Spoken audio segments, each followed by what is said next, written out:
So my name is Jeanne Verdoux, and this is my work. This is actually the only thing I'm going to talk about today is the work I'm doing on Governors Island, since it's actually very different from my previous work. I'm French. I grew up in Paris. My parents were in New Yorker, which was kind of different from most other families. And I kind of feel that before I could read, I was looking at the New Yorker cartoons, like coming back from school, I just grabbed that and look at it. And somehow, I don't know why, if this is the reason why I'm living here now, but certainly that was a very strong visual influence on my work. Also, my dad was an illustrator, so he made also little cartoons. You're looking at some photograph here, but all my work it's been in drawing, basically, so pen and papers.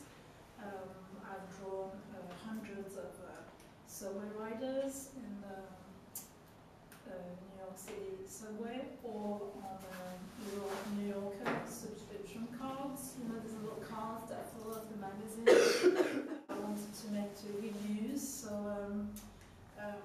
So when I succeeded in getting into this residency on Governors Island, I was very excited, and I really thought it was a good moment for me to use a different tool.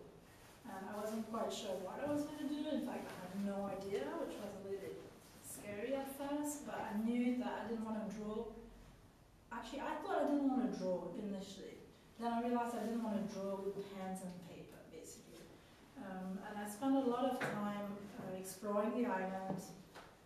I've actually been there for almost a year now, because I did my residency last spring, and then I had the opportunity of taking on the position of on-site assistant, which means I kept my studio out there in exchange of helping out the artists on site, which was a great thing for me, because I really wanted to pursue the work I was doing. And so I learned a lot about Governors Island, its history. It was very interesting to me, also related to the history of New York City, which I guess, you know, I've been here for 13 years, but I wasn't that familiar with, you know, the Indian and Governors Island being a fishing spot, really, because, you know, before the Indian left, no one really lived there. They just went there for fishing and all. So I explored the island, but the thing about Governors Island is that it's pretty dead. No one lives there. All the buildings are empty. There's a very, very strange feeling about it. And I liked it, but I think I was also finding it weird. And I really felt that I needed to bring some life back to the island, I felt. But by learning about the history of it, or the people that lived there, I guess I started imagining people's life over there.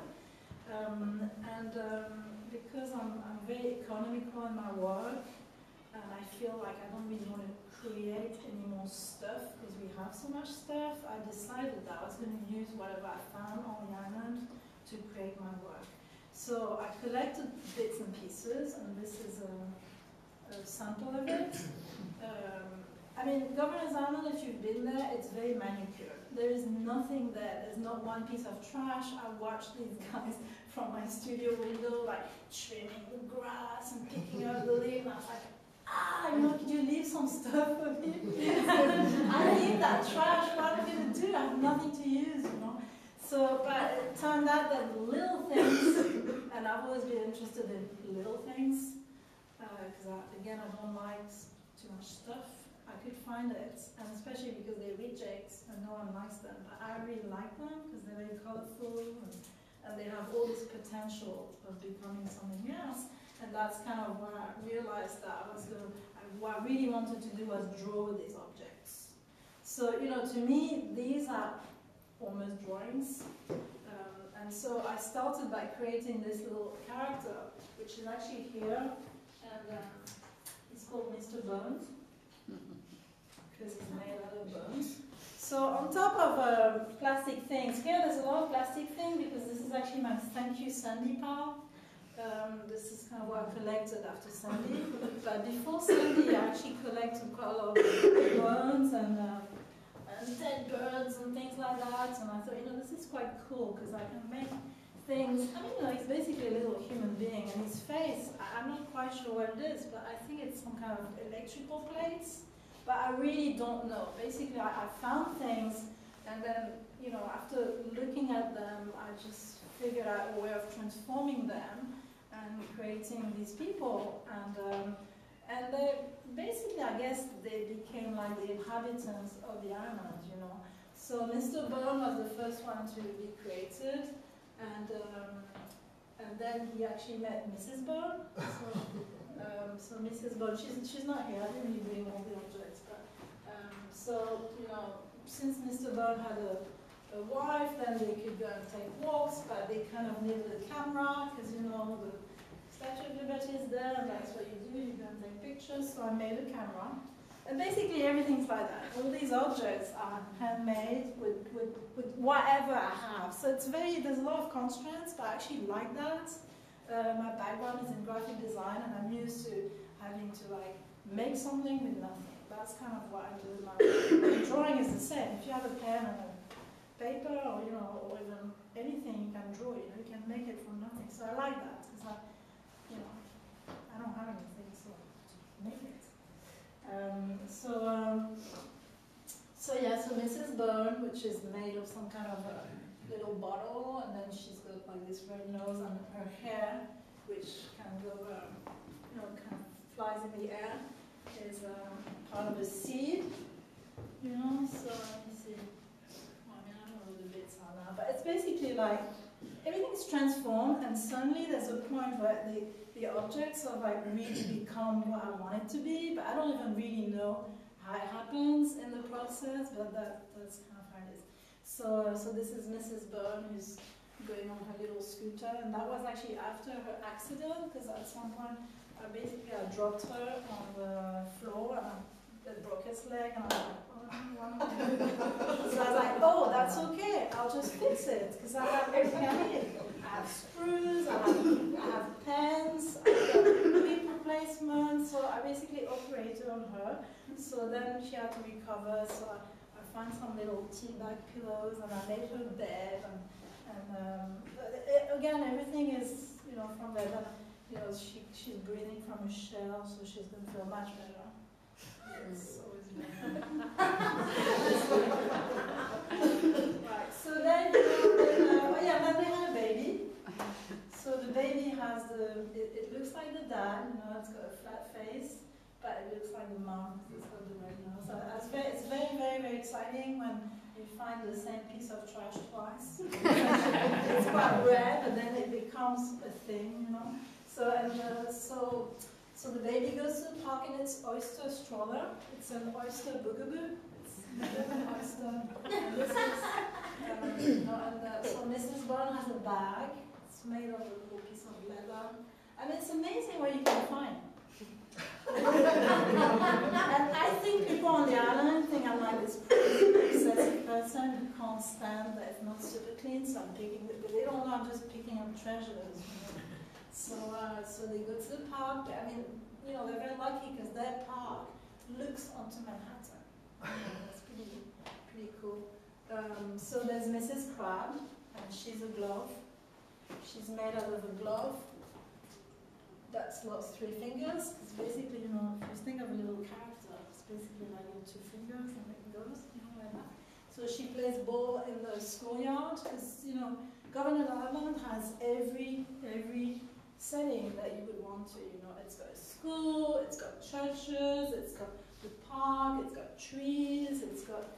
I mean, you can find there's a lot of images that are not here. You know, I just selected 12 for this show, but I have absolutely every. It's a mini world. You have buildings, you have nature, you have views, you have boats. You know, big boats. So I kind of, you know, in the work, I kind of like took these people out because they are people. I mean, sometimes I'm so used to it now that I find it weird that people don't understand that this is Mrs. Crab. That they think it's a glove, you know? I'm like, that's weird. So I find also that as I'm making these things, I like to mix natural things like bones or crabs and also artificial elements. Like I don't like having only one or the other. This is Mr. Cable because he's made out of the cable. And he's art, and I had that piece of cable for a long time, and I was like, what am I going to do then one day suddenly I realized that's fantastic because it can actually, it's the only character I have that can hold by itself. Because all the cables, they're like kind of little feet, you know, that you can bend. And its head, I don't know what it's for, but I was very happy when I discovered that I could put a little feather on top of it, and it looked exactly like a little headed, you know, so. And I went fishing after Sandy, and it's a fish. Yeah, I found it. So what else can I say? This is the Sky Police. So it flies around and exactly what to do. It's got like little bells and things hanging on it. It's got a little cap, which is actually, the cap is made out of the top of a water bottle, you know, the blue thing that you pull and you put in your mouth? That's his cap. And so there's the reporter, the journalist. That photograph was actually taken before Sandy, and this one is called Climate Change. They all have names, all the people have names, and all the, you know, this is Hello New York, and it's like a sunny morning in the, you know, in the summer, and you turn on the TV, and it's like, Hello New York, you know, it's very different from what I grew up without a TV, so I had to make my toys and stuff like that. So this is the journalist. He's here actually, because I realized that people see this image of my work and they think these things are big, but they're all tiny. So here is, he doesn't have his pants here, but it's okay. So, a bit closer. His arms actually are made out of you know, a coat hanger thing, which is, it's very convenient because of the curve, he's got an arm that's going like this. You know?